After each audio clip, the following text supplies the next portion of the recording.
In sectioning, make sure to dry the cold tissue block before inserting it on the specimen holder.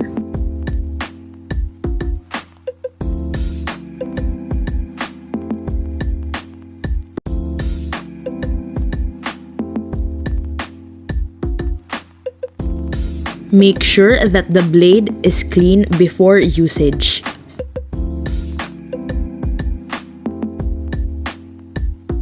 Now, unlock the base clamp and make sure that the blade will have contact with the tissue block. Once contact has already been felt, lock the hand wheel and the base clamp. Unlock the hand wheel clamps and try to check if there is contact.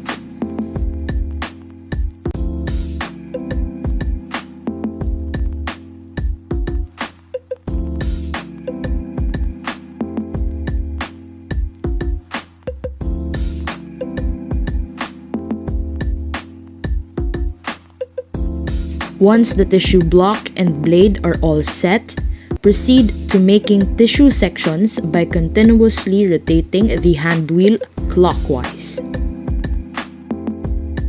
After obtaining tissue sections, wet the tip of the applicator stick and use it to transfer the tissue sections to a warm water bath to float out the tissue sections.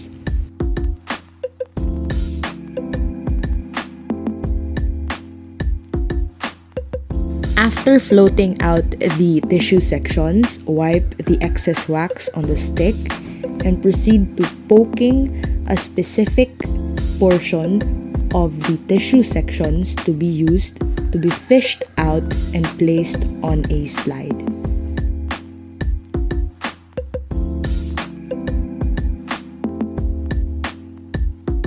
You may use the applicator stick to isolate the specific tissue sections to be fished out, or to even remove the excess tissue sections in the flotation bath.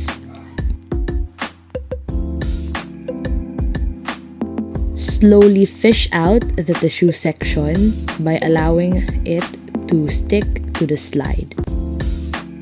When we already have fished out the tissue section, we can now proceed to staining the slide.